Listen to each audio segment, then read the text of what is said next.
Alright, hello everybody, and welcome back to another episode here of my Let's Play series. Today is episode number 33, and we are going to be getting right into it this episode with some End City raiding. I've been using a bunch of my shulker boxes, and I am in need of some more.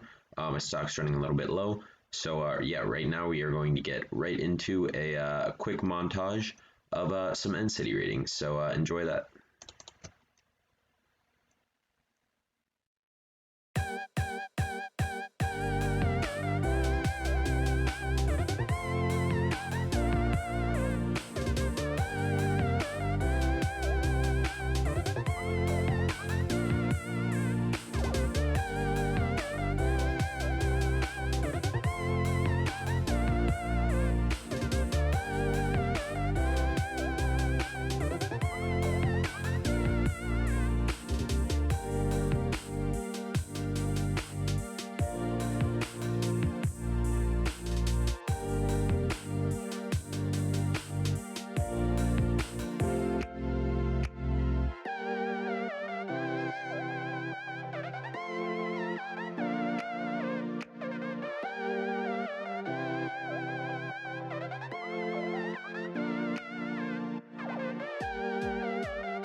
All right, there we go. Back from the end city rating there.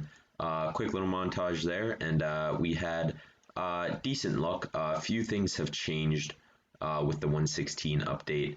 That when the shulkers hit you with their shots, you can't use the elytra anymore to just float down. They took that out.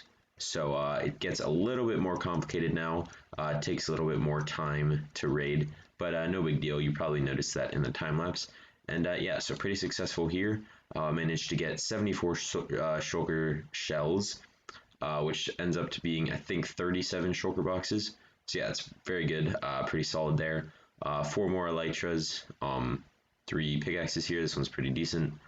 2 solid shovels, a couple decent helmets, 10 diamonds, 4 ender chests, and a few dragon heads. I didn't pick up any like the little stuff this time around, like the gold and iron. I just didn't really need a use for that. So yeah, right now I'm going to craft these ones up into some shulker boxes. Let me grab some wood here. I think I'm going to need, and then 10, I think should be the right amount. I think it's the same amount of wood as shulker shells for this. 37, perfect. And 37 boxes. Don't have enough, I'll dump some off in here. And yeah, so 37 more shulker boxes picked up here. And yeah, so the next thing that we're going to be doing this episode is actually working on a brand new minigame in the minigame area. But before we can start that, we're going to need some more quartz, and we're actually going to be using the new quartz bricks for this. Let me see if I can show you what those look like here. The quartz bricks came out with the 116 update.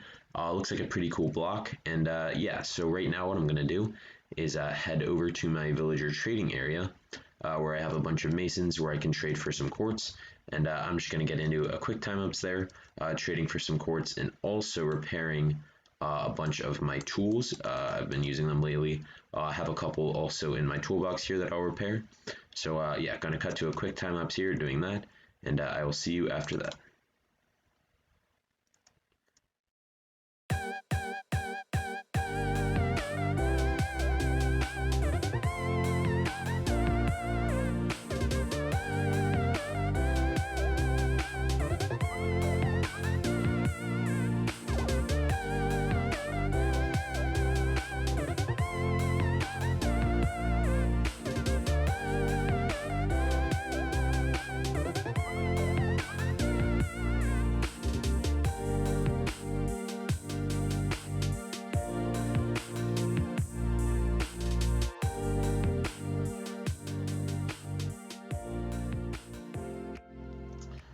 There we go, end of a quick little time lapse there, and I got a full shulker box here of blocks of quartz that I will be turning into the quartz bricks.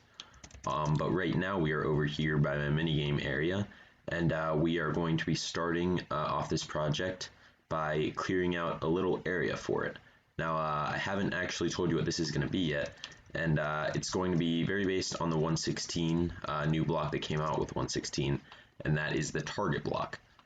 Now the target block, if you didn't know, it looks like a target, but the way it works is that the closer to the middle that you hit the target block, the further the redstone that can come from it. So we're going to be using that mechanic in order to make a little arrow shooting minigame out of it.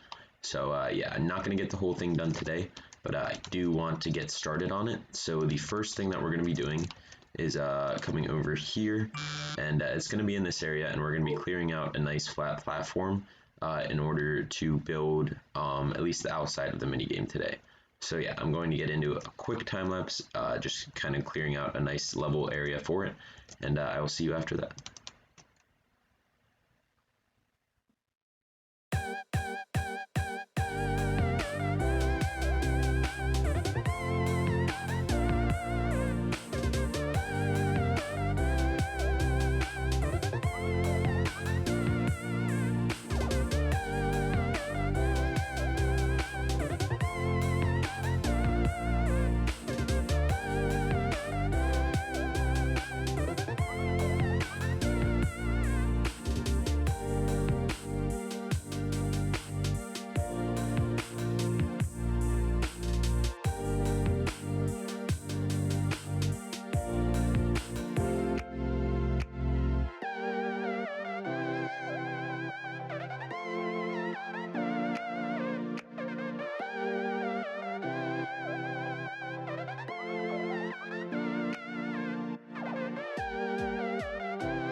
All right, there we go, and the time lapse and a bunch of terraforming later, and we got ourselves a decent sized platform here.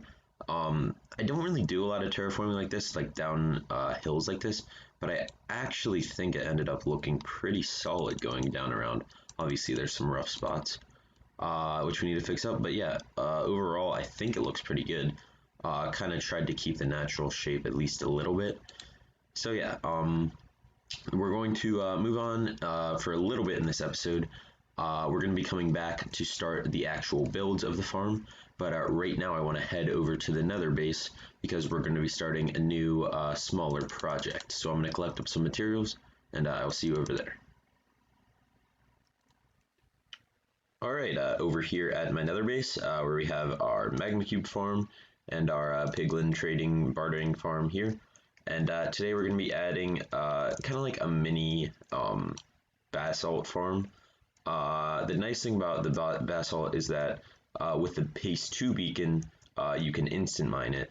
So it should be a little bit here. I'll show you here. Pretty easy to farm. I'm not going to make a TNT based farm for this one. Basically, the way the mechanics work is that once you use blue ice and lava against each other, it will generate a basalt, and then basically what I'm going to do is build it so that with these materials here, I'm going to use the lime, concrete, and glass. And the way that it works is just basically every time one generates, you just have a piston push it, and then with haste 2, I'm just going to be standing where I can break it. Now, obviously, it's not going to be it's not the best way to do it because of pickaxe durability and stuff like that, but I think it should do what it needs to do. Right now I have a pretty solid amount of basalt anyway, and I know I'm going to be using some of it pretty soon, but yeah, I think I brought it all back to my base. So yeah, don't need a ton of it right now, but I do want to get this farm set up for when I do want it. I think I'm going to build it somewhere over here in the corner somewhere. So yeah, I'm going to get right into a time lapse here building the farm. So enjoy. Alright, so I said I was going to time lapse it, but I realized that with just little redstone stuff like this, you can't really see much through a time lapse. So I figured I'd just show you after. Basically what I did here is I set up a hopper clock to do the timing for the piston here that pushes it. If you weren't aware, in order to actually make the basalt, you have to have a piece of soil underneath. Here, a piece of blue ice on top, and then a lava stream that will flow into it. And yeah, that'll make a piece of basalt in the middle. And then I just have some timing set up so that at the right time the piston goes off. This will shut off the hopper clock, and then yeah, so does that. There's enough of a delay in there that it actually does spun, so I don't care that the piston goes off a few extra times. I'll just have to make sure I turn it off when I'm done. Then I have some crying obsidian at the back so that it just stops. And then basically what I do is I just AFK here. When it's on, AFK here, and works pretty simply. Again, not the most efficient. There may be a little bit more effective ways to do it, but yeah, once these fill up, these will be in there just sometimes when I need to clear off the top. But it'll all go into this, fill this one up first, and then go down the line. And yeah, so pretty simple farm here. I'll just close off the rest of it here. Honestly, I'll probably just do this here, and then I'm just going to cover the rest of it up with glass, and I will also probably put some carpet down. Okay, not what I wanted to do there. I'll just put some carpet down in the inside here, because the last thing I want is an Enderman or something to spawn in here. I mean, while I'm AFK, they're probably not going to spawn in here just because it's too close to me, but can't be too safe, you know? So yeah, I'm going to set up some glass all around the rest of it. Might figure a way to cover this up. Yeah, and then I'll check back in with you after that to wrap up this project. Alright, a little bit of cleanup, and our third nether farm here is complete. Got the 3 in here, and yeah, just covered it up a bit with glass, cleaned up stuff a little bit, got this little ladder vine that goes up, and yeah, so pretty simple here. Again, one of the more simple farms that I'm going to have over here, but just something nice to have for when I'm going to need a lot of the basalt. I can just stand AFK here, and everything should work perfectly fine. I don't think there should be any problems at all with it. So yeah, a pretty successful little project over here. Yeah, so let's move on. Alright, moving on from the quick basalt farm over there in our nether base, we are back over here at the new project that we're doing, the target minigame, and yeah, I think right now what we're going to do is build the main building for it. I'm not going to put in any of the details yet, I mean the minigame itself yet, but I do want to get the exterior of the main building part where you're going to be shooting at. Basically my plan is to have the big building here, and then all of the places to shoot from back here, and then it'll go like upwards to shoot from higher and further. So yeah, that's my plan here. Right now I'm going to get into a time lapse here, building the actual building part of the main target place. So I'm going to do that, and I will see you after that.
Go at end of the time lapse there, and it has actually been quite a while since that last clip. I really didn't like the way that this roof turned out, so I've just been going back and forth trying to design roofs. I ended up building a massive one that went all the way up and back down with like a big chimney, but I really just didn't like it at all. So I'll have to try to come up with some other designs for what I want to do with this. I also got the rest of the ice filled in back here. I just ran out of ice, so I went back and got more and filled that in. And yeah, so I think this is a pretty solid start. Again, not a fan of the way that this roof turned out here. Definitely needs a lot of work. But overall, I like the colors with the quartz bricks. I really think these look good. I like the ice windows and the blackstone accents. So yeah, I think it's a solid start to this project, but definitely needs a lot of work. Now, one other thing that I wanted to look at is while I was over here terraforming, actually, I haven't filled all this in yet completely down here. I remember that I had, okay, I remember that I had set these up, and there was actually 2 rabbits on this one while I was terraforming. Looks like a lot of creepers just exploded. Alright, I'll have to fix that up. That's alright. So yeah, I just wanted to go around and check these. We built these a while back when we were finishing up this mini golf course because I wanted to get some rabbit's feet for the potion brewing station that I was setting up. Now I haven't been in this area too much, so I'm not really expecting there to be many rabbits in here. Again, I'm not 100% sure that these farms work too well. I know that the rabbits are lured towards the carrots within a certain distance, but yeah. So basically, the way that this works is I have sea lanterns under the honey box to light it up, and the rabbits are drawn to the carrots. They jump in, and then they can't jump out because you can't jump a block when there's honey there. So yeah, it seems like it should work pretty well, but I'm just not like AFK or like around this area for long periods of time too often at the moment. So yeah, that's the main thing. Yeah, it doesn't look like any of them here have any rabbits. The one over there did have 2 of them, and that makes sense because that area is actually loaded a decent amount. So yeah, just double check. I think I had one more. And yeah, so it doesn't look like I have any more over here. Still short on the rabbit's feet, but that is all right. And yeah, with that, I think that is going to do it for this episode. This has been episode number 33. Started with some End City raiding, then moved on to some other stuff. The Basalt farm. Got this area set up to start this mini game, and got this tower built up. Again, not too happy, especially with the roof, but I do like the way that this back turned out and kind of the sides, and I think this should give us plenty of room to do the redstone on the inside of this. Yeah, so basically my plan with this is I'm going to terraform the area around it, probably with some basalt and other materials, just to make it look like it's supposed to be here, and then I'm going to have like big paths going off and for the 4 targets here. And yeah, there's going to be a lower platform for like easier shots. Then there's going to be platforms that just go up and to make the shots harder and harder. And I think that should end up looking really cool. So yeah, looking forward to that. Looking forward to making some more progress on this project in the future. And yeah, with that, I think that is going to do it for this episode. This has been episode number 33 here on my Let's Play series. I hope you guys enjoyed, and I will see you guys in the next one. Later.